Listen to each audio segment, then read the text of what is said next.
नमस्ते recording club. आज शुक्रवार है और अप्रैल की पहली तारीख 2022। हाजिर हूँ the story of recording club part 189 लेकर के। कहानी होती है दोस्तों और स्टोरी होती है।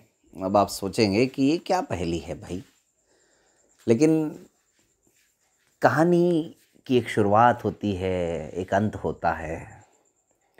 लेकिन हम चूंकि इसको स्टोरी इसीलिए मान करके चल रहे हैं क्योंकि इसकी शुरुआत तो हुई, लेकिन फिलहाल इसका कोई अंत कहानी का नज़र नहीं आ रहा है। अगर ये कहानी का अंत आ भी गया तो भी ये कहानी हम सब के दिलों में, हम सब की यादों में कहीं ना कहीं ज़िंदा ज़रूर रहने वाली है।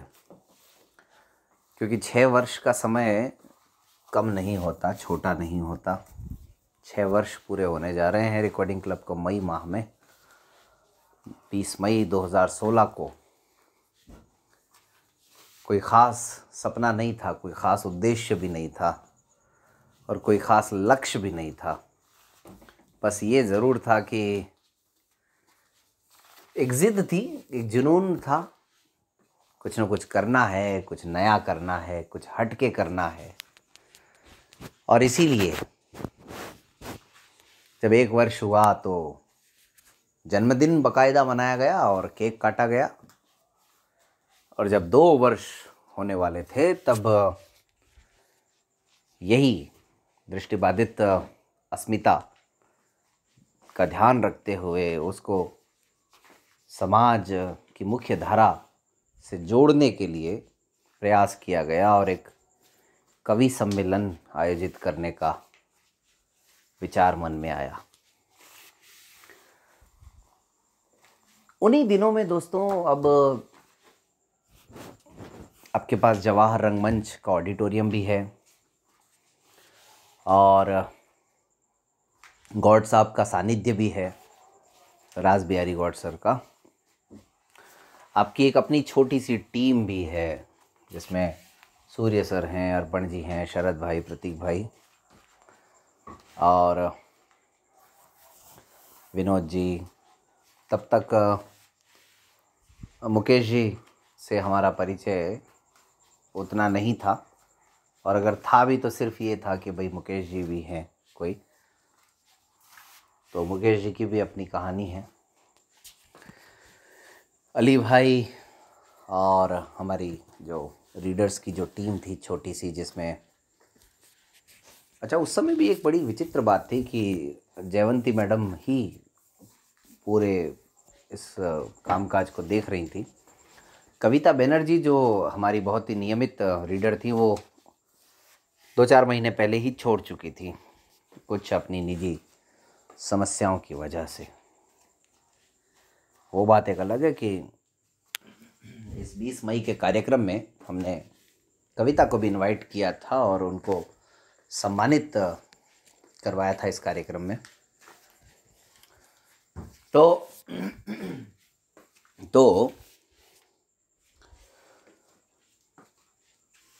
अब जो मैंने आपको शुरू में एक बार कहा था कि पास और वो सारी बातें, तो हमने आदरणीय गौड साहब के सर साथ जब चर्चा हुई तो उनको कहा कि भाई कार्ड वगैरह सर छपवाने हैं, क्या करें इसका। तो ये तरीका भी, ये हल भी गौड साहब ने निकाला। उनके एक परिचित हैं मिस्टर नीरज, उनके पास उन्होंने भेजा और उन्होंने बहुत ही अच्छे तरीके से वो कार्ड बना करके भी दे दिए। और देखिए मज़े की बात, हमने शायद जहाँ तक मुझे याद आता है करीबन 100 कार्ड्स छपवाए थे, लेकिन उन्होंने हमसे कोई रुपया नहीं लिया, कोई पैसे नहीं लिए, जहाँ तक मुझे अभी याद आ रहा है। फिर भी मैं इसको कंफर्म करूँगा और बताऊँगा आपको। लेकिन मुझे यही याद आता है कि हमें उस कार्ड के लिए कोई ख़र्चा नहीं देना पड़ा उनको। और वैसे भी ये तो मुझे अच्छी तरह से याद है कि इस कार्यक्रम से संबंधित जो बैनर हैं, जो पोस्टर्स हैं, जो मीडिया कवरेज है, या इस तरह की जो भी छोटी मोटी चीज़ें थी उसके लिए गॉड साहब ने हमें कभी नहीं कहा। तो नीरज जी के साथ ये बात हुई। अब बारी थी कि मुझे मालूम था कि जब कवि लोग आते हैं अजमेर में, जो बड़े बड़े कवि, उनकी व्यवस्था कहाँ करवाई जाती है। तो ये भी मेरा एक मन में था कि यार हमारे दोस्तों की भी व्यवस्था हम वहीं पर करवाएं। जो अजमेर में इंडोर स्टेडियम है एक, वहाँ पर रूम्स बने हुए हैं काफ़ी अच्छे, एसी रूम्स भी हैं इनफैक्ट। तो गॉड साहब के कहने पर उन्हीं रूम्स में 6 रूम हमारे कवियों के लिए बुक करवाए गए, और वो भी गॉड साहब की तरफ से ही। अच्छा, इस सब के पीछे दोस्तों फिर वही बात आती है कि उद्देश्य सिर्फ ये था कि दृष्टिबाधित समाज को किसी तरीके से ऊपर रखा जाए, उसके उत्थान का प्रयास किया जाए। हालांकि सब अपने अपनी लाइफ में सेटल्ड हैं, सफल हैं, सब कुछ है, लेकिन अब अजमेर में ऐसा आयोजन हुआ नहीं था कवि सम्मेलन का इस तरह से। और कवि सम्मेलन हुए थे, लेकिन इस तरह से नहीं हुए थे कि भाई सुनने वाले सारे साइटेड लोग हों और कहने वाले, सुनाने वाले ब्लाइंड लोग हों। तो ये प्रयास हम लोगों ने किया। इस रूप में एक बड़ा अनूठा आयोजन था। तो इंडोर स्टेडियम में रूम्स की भी व्यवस्था हो गई। जब कार्यक्रम की रूपरेखा बनाई गई दोस्तों, तो जैसा कि मैंने आपको बताया था पहले ही कि नयन नाम इसमें रखा गॉड साहब ने। गॉड साहब ने ही फिर ये भी सजेशन दिया कि यार संदीप, अगर इसमें अपन आई डोनेशन का भी कुछ करवा दे तो कैसा रहे। मैंने कहा हाँ अच्छा है सर, बड़ा अच्छा है कि जो लोग आएंगे उनको आई डोनेट करने के लिए फॉर्म वगैरह भरवा दिए जाएं, और जो आई बैंक वाले हैं वहाँ का कोई प्रतिनिधि उसमें आ जाएगा और वो फॉर्म वगैरह भरवा लेगा। तो ये भी व्यवस्था गॉड साहब के ही माध्यम से हो गई। उन्होंने डॉक्टर राकेश पोडवाल जी से बात की और इस तरीके से आई स्पेशलिस्ट हैं ये भी प्रॉब्लम हमारी दूर हो गई। और बाकायदा उस दिन जब 20 मई 2018 को कार्यक्रम था, वहाँ पर ये भी एक व्यवस्था थी कि जो लोग आए हैं वो आई डोनेट करने का जो फॉर्म है वो फिल कर दें। तो हर तरीके से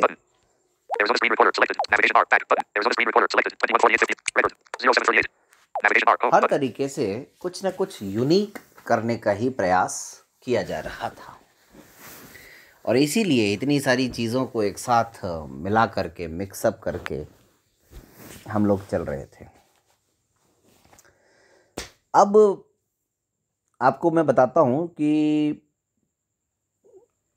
जब पहली बार गॉड सर से बात हुई थी और उसके बाद मिलना जुलना जब शुरू हुआ, तो गॉड सर ने कहा था कि भाई आपका कोई व्यक्ति, अगर कोई ग्रुप है, म्यूज़िकल ग्रुप है, और उससे हम शुरुआत करेंगे तो कार्यक्रम हमारा बहुत अच्छा बन सकता है। तब तक थोड़ा श्रोताओं को बांधे रखने में भी मदद मिल सकती है, और एक और नई चीज़ इसमें जुड़ जाएगी। अब पहली हो गई आई डोनेशन की, दूसरा हो गया ये म्यूज़िकल कॉन्सर्ट, एक तरह से म्यूज़िकल इवेंट या ऑर्केस्ट्रा।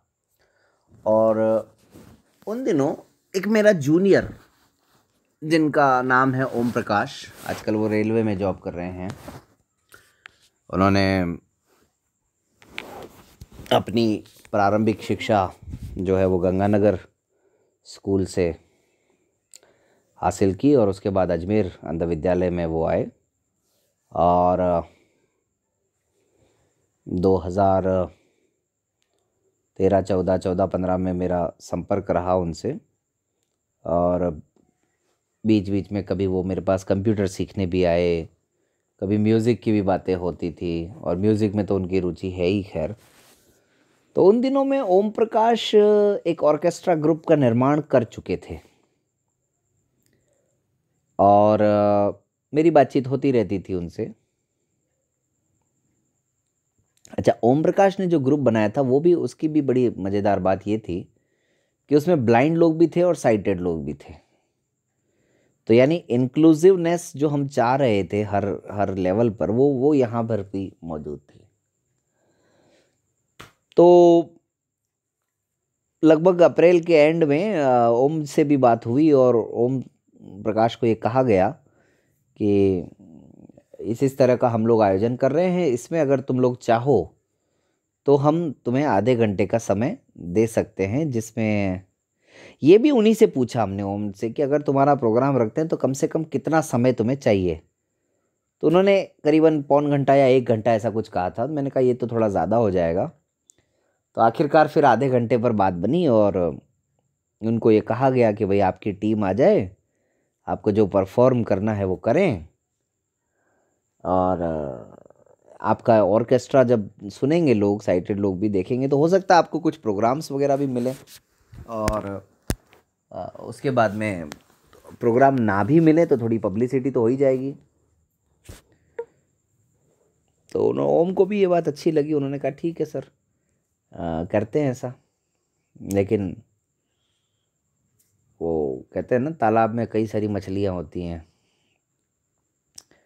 और कई मछलियाँ बड़ी महत्वाकांक्षी भी होती हैं। तो ओम के लिए भी ये निर्णय लेना इतना आसान नहीं था। म्यूज़िक से जुड़ा हुआ वो व्यक्ति ज़रूर रहा, और अब जहाँ जहाँ वो जुड़ा रहा वहाँ का दबाव भी हो सकता था या कुछ और प्रभाव भी हो सकता था, लेकिन उस सब के बावजूद ओम ने निर्णय लिया और इस प्रोग्राम के लिए वो तैयार हुए। उन्होंने अपनी टीम को भी तैयार किया ओम ने, और ये तय हुआ कि भाई जब कार्यक्रम शुरू होगा तो शुरू में ही कार्यक्रम में इनका जो म्यूज़िकल ग्रुप है आधा घंटा उनके लिए रिज़र्व रखा गया और उनको प्रस्तुतियां देने के लिए कहा गया। उसमें लड़कियां भी थीं, लड़के भी थे, गाने वाले बजाने वाले सब तरह के, करीबन 9-10 लोगों का इनका ग्रुप था। लेकिन अच्छा काम जब हम दोस्तों करते हैं, हमारे मन में सोच बड़ी अच्छी होती है, लेकिन कब कौन सी बात दिल को चोट पहुंचा जाए, धक्का पहुंचा जाए, ये पता नहीं होता है ना। ओम प्रकाश का जो ये ग्रुप था, उनके इस केस में भी थोड़ा सा दुख हम लोगों को हुआ, हमारी पूरी टीम को भी हुआ। हालांकि उसमें अब ओम ने भी अपने तर्क रखे, अपनी बात कही।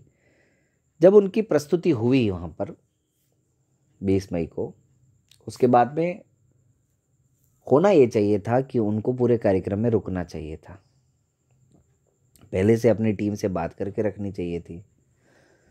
लेकिन जैसे ही उनकी प्रस्तुति हुई उसके बाद वो सब लोग वहाँ से चले गए। तो ये एक ऐसी बात थी जो मुझे बहुत पर्सनली बड़ा हर्ट किया जिसने, और मैंने फिर बाद में ओम से बात भी करी, काफ़ी कुछ उनको कहा भी। लेकिन उन्होंने कहा सर हमारे ग्रुप में लड़कियां भी थी और हमें इंस्ट्रूमेंट देने थे, ये था वो था, जो भी है मतलब, लेकिन इन सब का हल निकाला जा सकता था, मेरा ये मानना है। तो ये अक्सर ऐसा होता है कि हम जब उम्मीद लगाते हैं जिनसे, वो कहीं ना कहीं किस रूप में हमें चोट पहुंचा जाए ये कुछ पता नहीं होता। अब लगाने वालों ने ये भी अर्थ निकाला कि देखो भाई इनका प्रस्तुति जब तक देनी थी तब तक दी, फिर चले गए। कुछ ने ये भी अर्थ निकाला कि जिन लोगों का असर हो सकता था या प्रभाव हो सकता था, कहीं ना कहीं वो लोग नहीं चाहते थे कि ये कार्यक्रम में रुकें पूरे टाइम। तो ये भी एक तरीका था। तो ऐसे में कभी कभी लगता है कि किस पे भरोसा करें, किस पे ना करें। लेकिन बहरहाल रिकॉर्डिंग क्लब के साथ ओम प्रकाश आज भी जुड़े हुए हैं, व्हाट्सएप ग्रुप में बने हुए हैं, और हालांकि उनकी प्रतिक्रियाएं और प्रस्तुतियां ये सब तो आती नहीं हैं, लेकिन फिर भी वो बने हुए ज़रूर हैं आज भी। और उनके साथ एक बार मन की आंखों से कार्यक्रम भी मैंने रिकॉर्ड किया था ओम के साथ, और हमारा जो पुष्कर कन्वेंशन हुआ था उसमें भी वो आए थे। ओम ने अपनी प्रस्तुति दी थी वहाँ पर भी। ये सारी बातें हैं दोस्तों, ऐसा होता है। बाकी कई कहानियाँ हैं लंबी चौड़ी ओम प्रकाश से भी रिलेटेड, लेकिन ठीक है, वो करेंगे कभी चर्चा। मतलब काफ़ी अपनापन है उनके मन में भी, ऐसा मुझे लगता है। और मैं भी समझता था कि बड़ा ही सिंसियर विद्यार्थी है, अच्छा व्यक्ति है। और अब वो गवर्नमेंट जॉब में हैं, तो हम यही कामना करते हैं कि उनको खूब तरक्की मिले। लेकिन इस 2 साल के कार्यक्रम से जुड़ा हुआ ये वाक़या था इस कवि सम्मेलन में, और ओम प्रकाश के साथ हंसराज और भी कुछ लोग थे जिनके नाम मुझे अभी याद नहीं आ रहे हैं। और तो ये चीज़ें हैं। बाकी हमारी जो टीम थी, छोटी सी जो हमारी टीम थी, उस टीम के आने के लिए भी किसको बुलाना है, किसको नहीं बुलाना है, क्या करना है, क्या नहीं करना है, ये सब भी प्रयास अलग अलग तरीके से किए गए। जो कार्ड बांटने का काम था वो जयवंती मैडम ने किया। कई जगह जा कर के उन्होंने कार्ड बांटे, बहुत लोगों से संपर्क किया, अपने समाज में भी और अपने जान पहचान वालों में भी। कभी मैं जाता था, कभी अपने स्टाफ को दिया कार्ड, या कभी कहीं और जा कर के, इस तरह से वो काम भी हम लोगों ने किया। और जिन जिन के लिए गॉड सर कहते थे कि भाई इन लोगों को जाकर के भी आप लोग इनवाइट करो, कुछ हेल्प मिलेगी। हालांकि हेल्प तो मिली नहीं, लेकिन इनवाइट ज़रूर किया। और हेल्प की इतनी चिंता थी भी नहीं दोस्तों, सच बताऊं तो। क्योंकि नहीं, इस कार्यक्रम के लिए गॉड साहब ने पहले ही कहा था कि भाई ये तो आपको परेशान होने की ज़रूरत नहीं है। हाँ, लेकिन उनकी भी एक अच्छी बात थी, गॉड साहब की भी, उन्होंने कहा कि जितना तुम कर सकते हो उतना करो, है ना। जितना तुम कर सकते हो उतना करो, नहीं कर सकते हो उसका तो खैर क्या कहना फिर। तो ये चीज़ें हैं। बहुत कुछ सोचना पड़ता है दोस्तों, प्लानिंग करनी पड़ती है, लोगों से बात करनी पड़ती है। लेकिन कई सारे साथी हमारे ऐसे भी थे जो बाहर से भी इस कार्यक्रम के लिए आए थे, और रिकॉर्डिंग क्लब का जो काम था, रिकॉर्डिंग वगैरह का, वो सब उन दिनों मेरे घर ही हो रहा था। तो जब हमारी टीम आई तो उनका हमने व्यवस्था भी घर पर ही की मेरे यहाँ। तो वो भी जो बातें हैं या अन्य इस कार्यक्रम से जो बातें हैं संबंधित, वो फिर अब शेयर करूँगा आप सबके साथ अगले अंक में। आज तो अनुमति चाहता हूँ, रिकॉर्डिंग क्लब को ऐप को इंस्टॉल करें। उस पर काफ़ी बुक्स अपलोड कर दी गई हैं और बुक्स अपलोड की जा रही हैं। ऐप को अपने दोस्तों के साथ शेयर करें, प्ले स्टोर में रेटिंग्स दें, फीडबैक दें अपना कमेंट बॉक्स के माध्यम से। रिकॉर्डिंग क्लब यूट्यूब चैनल को सब्सक्राइब करें। अगर आपको कोई भी वीडियो पसंद आता है तो लाइक करें।